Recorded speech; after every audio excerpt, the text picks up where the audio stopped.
আসসালামু আলাইকুম সবাইকে, আশা করি সকলেই ভালো আছেন। কোথা থেকে শুরু করব? স্পোকেন ইংলিশ কোর্সের আজকে হচ্ছে 16 নম্বর ক্লাস। এর আগে আমরা 15টা ক্লাস শেষ করেছি। আপনারা যারা এর আগের ক্লাসগুলো দেখেননি অবশ্যই প্রথম থেকে দেখে আসবেন। আপনারা যদি প্রথম থেকে নাও দেখেন তাহলে কিন্তু বুঝতে পারবেন না আসলে কোথা থেকে ইংলিশ ল্যাঙ্গুয়েজটা শেখা শুরু করা উচিত। ঠিক আছে? তো এই জন্য আপনাদের প্রথম ক্লাসগুলো দেখতে হবে এবং ধারাবাহিকভাবে শিখতে হবে। আপনারা যদি ধারাবাহিকভাবে শিখেন তাহলে দেখবেন যে আপনাদের ভিতরে কোনো কনফিউশন থাকবে না, কোনো ডাউট থাকবে না। আপনারা খুব কনফিডেন্সের সাথে ইংলিশ ল্যাঙ্গুয়েজটা শিখতে পারবেন। আজকে হচ্ছে আমাদের 16 নম্বর ক্লাস। আজকের ক্লাসে আমরা শিখব আমি কোনো একটা কিছু ছিলাম, অর্থাৎ অতীতে আমি কোনো একটা কিছু ছিলাম, আমার একটা পরিচয় ছিল, সেইটা আমরা কিভাবে বলবো এবং সেই ধরনের কথাবার্তাকে আমরা কিভাবে হাজার হাজার সেন্টেন্সে রূপান্তরিত করতে পারবো সেইটা আমরা ডিটেলসে শিখব। তো চলুন আজকের ক্লাসটা স্টার্ট করা যাক। তো এখনও যারা আমাদের ইউটিউব চ্যানেলটি সাবস্ক্রাইব করেনি অবশ্যই ডিজিটাল স্কুলের ইউটিউব চ্যানেলটি সাবস্ক্রাইব করে দেবেন, আর ফেসবুক পেজ থেকে দেখলে অবশ্যই ফলো করে দেবেন। আর আপনাদের কাছে অনুরোধ থাকবে ভিডিওটা আপনাদের ফ্রেন্ড সার্কেলের কাছে শেয়ার করে দেবেন যাতে তারাও খুব সহজে এবং ধারাবাহিকভাবে ইংলিশ ল্যাঙ্গুয়েজটা শিখতে পারে। দেখেন আমাদের প্রত্যেকটা ক্লাস কিন্তু একটু বড় হবে, কারণ এইখানে আমি আপনাদেরকে ডিটেলসে হাতে ধরে ধরে শেখানোর চেষ্টা করব। তো আপনারা ধৈর্য সহকারে যদি ক্লাসগুলো দেখতে পারেন তাহলে আমি আশা করি আপনাদের কোনো ইনস্টিটিউটে যেয়ে কোনো কোচিং করা লাগবে না এবং কোনো প্রকার কোনো টিচারের হেল্প ছাড়াই আপনারা নিজে নিজে ইংলিশ ল্যাঙ্গুয়েজটা শিখতে পারবেন। তো আজকে আমরা শিখব তাহলে আমরা অতীতে কোনো একটা কিছু ছিলাম, অর্থাৎ আমাদের একটা পরিচয় ছিল, সেইটা কিভাবে বলবো সেইটা আমরা আজকে শেখার চেষ্টা করব। বেসিক্যালি আমাদের প্রত্যেকটা কথা বলার জন্য আমাদের স্ট্রাকচার প্রয়োজন হয়। আপনাকে অনেকে বলতে পারে যে কোনো প্রকার স্ট্রাকচার ছাড়া, গ্রামাটিক্যাল ঝামেলা ছাড়া আপনাকে ইংলিশ ল্যাঙ্গুয়েজ শেখাবে। দেখেন এইটা একেবারে মিথ্যা কথা, একেবারে মিথ্যা কথা। আমি এই ধরনের অনেক কোর্স গ্রহণ করেছি যেগুলো দ্বারা আমি প্রতারিত হয়েছি। তো আপনারা যদি প্রতারিত না হতে চান আশা করি আমার সাথে থাকেন, আপনাদের কোনো কোর্স করা লাগবে না। তো আজকে যে স্ট্রাকচারটা আমরা শিখব এই স্ট্রাকচারে আমরা অতীতের কথা বলবো এবং অতীতের আমাদের পরিচয় সম্পর্কে আমরা বলার চেষ্টা করব এবং হাজার হাজার সেন্টেন্স মেক করে আমরা প্র্যাকটিস করব। প্রথমে দেখেন আমাদের একটা সাবজেক্ট নিতে হবে, এরপরে আমাদের অজ অথবা ওয়ার এই দুইটা ভার্বকে ব্যবহার করতে হবে আমাদের সাবজেক্ট অনুযায়ী, অর্থাৎ সাবজেক্ট যেটাকে চাবে আমাদের সেটাকে ব্যবহার করতে হবে। এই সাবজেক্ট কি এইটা আমরা প্রথম ক্লাসে দেখেছি, ঠিক আছে, এবং কিভাবে চিনবো সেটাও দেখেছি। তারপরে এই যে ওয়াজ ওয়ার এই দুইটা ভার্ব কিভাবে ব্যবহৃত হয়, কোন সাবজেক্টের পরে ওয়াজ বসে, কোন সাবজেক্টের পরে ওয়ার বসে, এটা কিন্তু আমরা এর আগের ক্লাসগুলোতে দেখেছি। তো আপনাদের সেই ক্লাসগুলো দেখলে আশা করি এইখানে এসে আর নতুন করে পরিচয় করে দেওয়া লাগবে না, ঠিক আছে। এরপরে আমাদের কি করতে হবে, একটা এক্সটেনশন নিতে হবে যেটাকে আমরা অবজেক্ট বলি। এই অবজেক্টের জায়গায় এই স্ট্রাকচারের ক্ষেত্রে আমাদের নাউন অথবা অ্যাডজেক্টিভ বসবে, ঠিক আছে। আমি যখনই আপনাদের মেনশন করে দেব এই স্ট্রাকচারের ক্ষেত্রে, তার মানে আমাদের সেই স্ট্রাকচারের ক্ষেত্রে এই রুলটা কাজ করবে, ঠিক আছে। আপনারা কিন্তু অন্য কোনো স্ট্রাকচারে এটা ইউজ করতে যাবেন না, বা এই রুলসটা অন্য কোনো স্ট্রাকচারের ক্ষেত্রে আপনি ব্যবহার করতে যাবেন না। তো তাহলে প্রথমে আমরা একটা সাবজেক্ট নিব, তারপরে অজ অথবা ওয়ারকে নিব, তারপরে একটা এক্সটেনশন বা অবজেক্টকে নিব, ঠিক আছে। এই এক্সটেনশনের জায়গায় বেসিক্যালি আমরা অ্যাডজেক্টিভকে ব্যবহার করতে পারি অথবা নাউনকে ব্যবহার করতে পারি এই স্ট্রাকচারের ক্ষেত্রে। আমরা একটু এক্সাম্পল দেখি। দেখেন আই ওয়াজ এ স্টুডেন্ট, আমি ছাত্র ছিলাম, ঠিক আছে। এর বাংলা অর্থটা কেমন দেয়, লাম সিলে ছিল এরকম দেয়, ঠিক আছে। অর্থাৎ আমাদের সাবজেক্ট অনুযায়ী এই অর্থগুলো দেয়। এই বিষয়গুলো কিন্তু আমরা এর আগের ক্লাসগুলোতে জেনেছি যে সাবজেক্ট অনুযায়ী আমাদের কোন ধরনের টার্মটা আসে। এই জন্য এগুলো আর বিস্তারিত বলবো না, আপনারা এখানে প্র্যাকটিস করলেই এই বিষয়গুলো এখানে পেয়ে যাবেন। তো তাহলে প্রথম সেন্টেন্সটা আই ওয়াজ এ স্টুডেন্ট, আমি ছাত্র ছিলাম। এখানে দেখেন আইটা হচ্ছে সাবজেক্ট, আয়ের পরে সবসময় অজ বসে, ঠিক আছে। এরপরে দেখেন একটা আর্টিকেল বসছে, তারপরে হচ্ছে নাউন। দেখেন নাউনের আগে সবসময় একটা আর্টিকেল বসে, সেটা অ্যান বসতে পারে, সেটা এ বসতে পারে, অ্যান বসতে পারে অথবা দি বসতে পারে, ঠিক আছে। তো এইখানে এটা বসেছে। এখন আপনাদের কোশ্চেন থাকতে পারে কখন কোনটা বসাবো।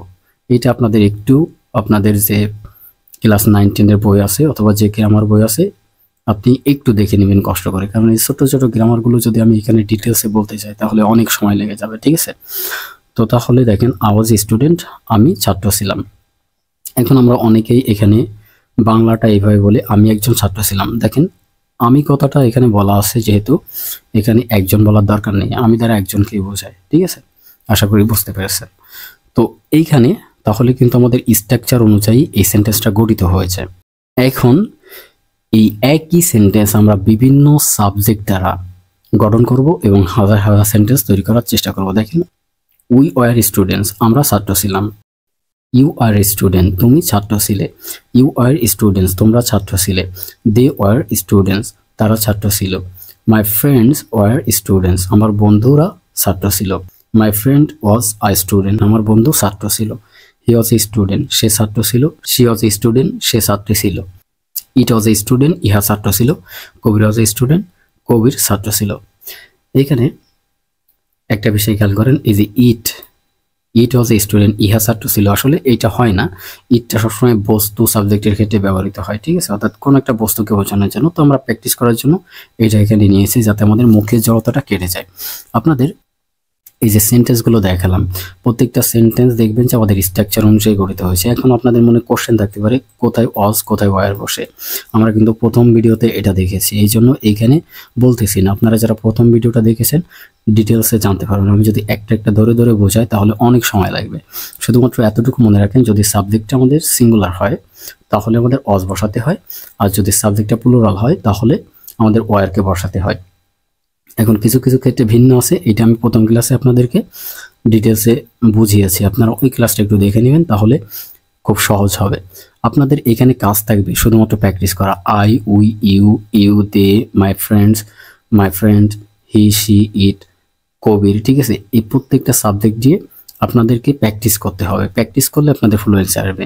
এখন হাজার হাজার সেন্টেন্স কিভাবে গঠন করবেন দেখেন, এইখানে যতগুলো সাবজেক্ট দিয়ে আমি এই সেন্টেন্সগুলো মেক করেছি, প্রত্যেকটা সাবজেক্টের পরে আমাদের ভার্বগুলো কিন্তু বসানো আছে। শুধুমাত্র আপনাদের এই নাউনটাকে পরিবর্তন করে ফেলতে হবে। অর্থাৎ এই যে স্টুডেন্ট, এটাকে পরিবর্তন করে ফেলতে হবে, এটাকে পরিবর্তন করে অন্য একটা নাউন নিতে হবে অথবা অ্যাডজেক্টিভ নিতে হবে।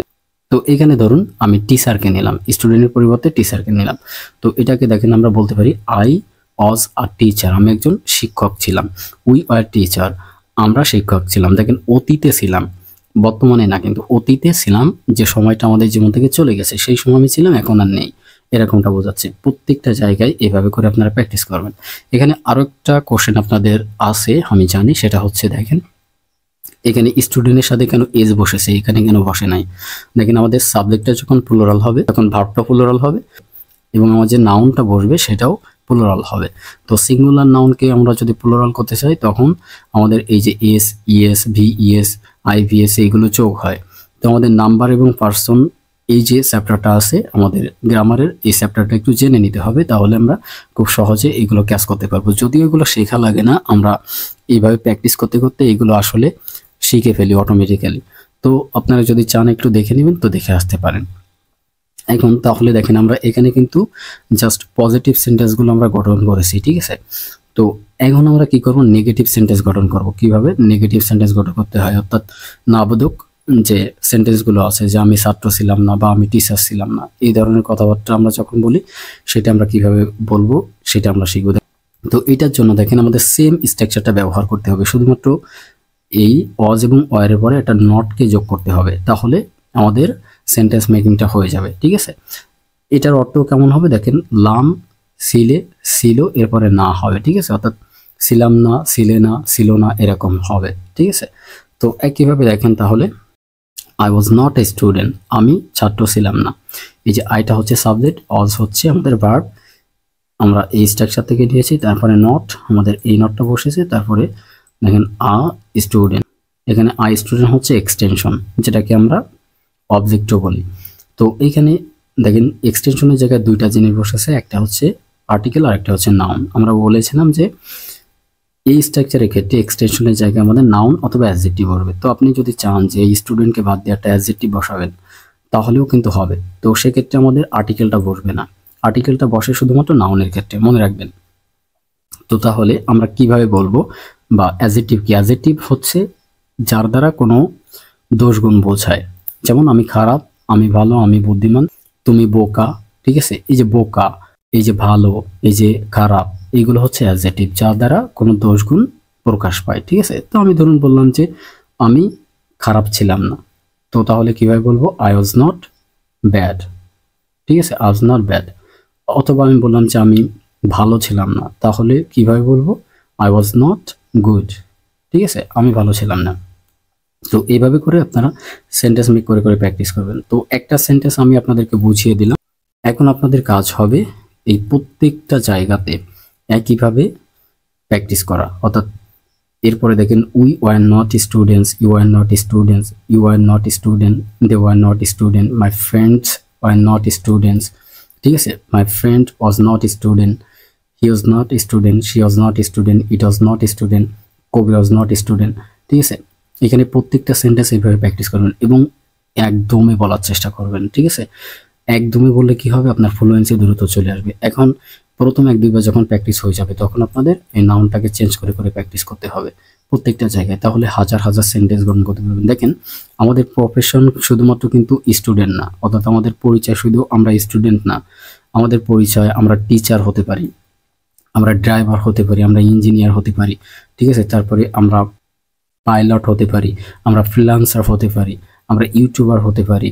ঠিক আছে, তারপরে আমরা ইনফ্লুয়েন্সার হতে পারি, আমরা মিনিস্টার হতে পারি। মানে যা কিছু আমরা হতে পারি যেটা দ্বারা আমাদের পরিচয়কে বোঝাবে, সেই ধরনের নাউনকে আমরা ব্যবহার করে এখানে প্র্যাকটিস করব। দেখবেন যে অল্প দিনের ভিতরে আপনার ইংলিশ ল্যাঙ্গুয়েজটা একেবারে চেঞ্জ হয়ে গেছে, আপনি খুব দ্রুত ফ্লুয়েন্সি আনতে পারবেন। আপনাদের শুধু কাজ কিন্তু প্র্যাকটিস করা। আমি কিন্তু এখানে প্যাটার্ন আপনাদের সাজিয়ে দিয়েছি, আপনাকে এক্সট্রাভাবে চিন্তা করে সেন্টেন্স মেক করতে হচ্ছে না। আপনারা শুধু কি করবেন, এই প্যাটার্নের নাউনটাকে পরিবর্তন করে প্র্যাকটিস করবেন, এইটাই হচ্ছে আপনাদের কাজ। তো আশা করি ক্লাসটি বুঝতে পেরেছেন। যদি ক্লাসটি ভালো লাগে অবশ্যই লাইক, কমেন্ট এবং শেয়ার করবেন।